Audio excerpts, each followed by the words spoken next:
सरकारें, गवर्नमेंट, ये हम जनता का सब कुछ कंट्रोल करती है।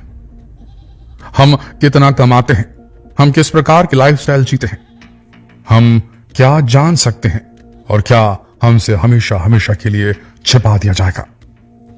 दुनिया में कट्टर से कट्टर दुश्मन एक दूसरे के मित्र बन सकते हैं, दोस्त बन सकते हैं, लेकिन ये सरकारें, एक सरकार दूसरी सरकार की कभी मित्र नहीं बन सकती। हर देश तरक्की चूसना चाहता है, खींच लेना चाहता है, छीन लेना चाहता है दूसरे देश की सरकार से। पर धरती में एक जगह ऐसी भी है जहां ये सारी सरकारें चाहे कितनी ही पावरफुल क्यों ना हो, घुटने टेक देती है, उनकी शक्ति क्षीण पड़ जाती है। उस जगह का नाम है अंटार्कटिका। अंटार्कटिका पहुंचते ही दुनिया के सबसे सुपर पावर देश, दुनिया के सबसे कमजोर देश बन जाते हैं।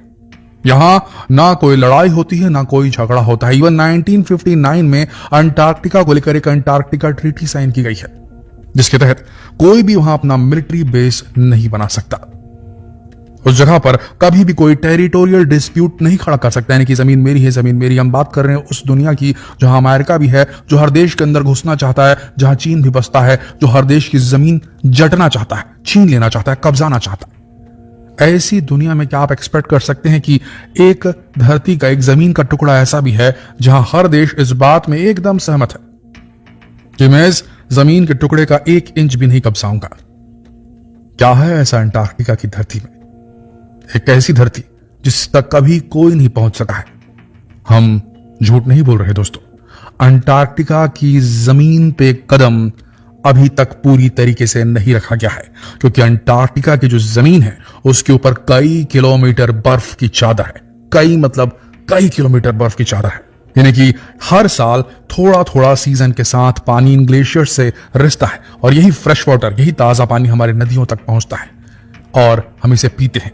अगर ये चला गया तो पीने का सिर्फ सोर्स नहीं जाएगा, धरती का एक बड़ा इलाका सैलाब में डूब जाएगा, क्योंकि समुद्रों का लेवल बढ़ जाएगा अगर ग्लेशियर्स पिघल गए तो। लेकिन सबसे बड़ी बात, ठीक है, ये बात समझ में आती है कि यहाँ क्लाइमेट चेंज और दुनिया भर की चीजों के चलते यहाँ पर एक अंटार्कटिका ट्रीटी साइन की गई, जिसमें कोई भी देश यहाँ पर ना ही न्यूक्लियर धमाके कर सकता है, ना ही न्यूक्लियर टेस्ट कर सकता है, और ना ही इस जगह को न्यूक्लियर वेस्ट फेंकने का कूड़ेदान बना सकता है।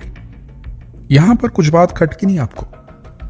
जरा सोच के देखिए, दुनिया में कचरा फेंकने जमीन है ही नहीं, कहीं पर कचरा फेंकने की जमीन भी नहीं है। ऐसी स्थिति में ऐसे कॉन्टिनेंट को कैसे छोड़ सकते हैं जहां कोई इंसान नहीं बसता, जहां रहना बेहद महंगा। अगर कोई वहां रहेगा तो उसे -90 डिग्री की ठंड को झेलना होगा, उसे 200 किलोमीटर की गति से तेज चलने वाली हवाओं को झेलना होगा। वहां रहना बेहद महंगा और जानलेवा, कोई वहां नहीं रहेगा। तो ऐसी जगह कुछ ना कुछ तो डंप किया जा सकता है ना, कुछ ना कुछ हथियार तो टेस्ट किए ही जा सकते हैं।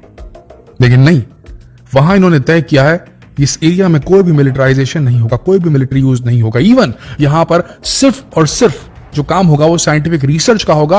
अगर कोई भी देश यहां पर लेबोरेटरी लगाएगा तो उस लेबोरेटरी की सर्च का वारंट हर देश के पास रहेगा। यानी कि अमेरिका ने वहां लेबोरेटरी लगाई और यहां से इंडियन कोई गया वहां पर सर्च करने के लिए तो उसे खोल करके हर चीज की तलाशी दी जाएगी। आप समझ रहे हैं? यहां ऐसी जगह की हम बात कर रहे हैं इस धरती पर जहां हर देश एक दूसरे से लड़ने में लगा हुआ है। एक ऐसी जगह जहां कोई देश कुछ भी छुपाना नहीं चाहता, जहां कोई भी देश अपनी ताकत नहीं दिखाना चाहता, जहां कोई भी देश बंदूक क्या, गोली क्या, कुछ भी नहीं रखना चाहता। ऐसा क्या है अंटार्कटिका में? क्या आपको यह नहीं लगता कि अंटार्कटिका की बर्फ की जो चादर है वो कितनी महत्वपूर्ण है? क्या हमारे वैज्ञानिकों को 1959 से पहले मालूम ही नहीं था इस बारे में? रियलिटी है दोस्तों, अंटार्कटिका को 1946 में एक्सप्लोर करना सही से शुरू किया गया था, लेकिन वैज्ञानिकों को अंटार्कटिका और हमारे दोनों पोल्स, धरती के दोनों ध्रुवों पर जमी बर्फ की जानकारी पहले से थी। वैज्ञानिक जानते थे कि अगर पोल्स की बर्फ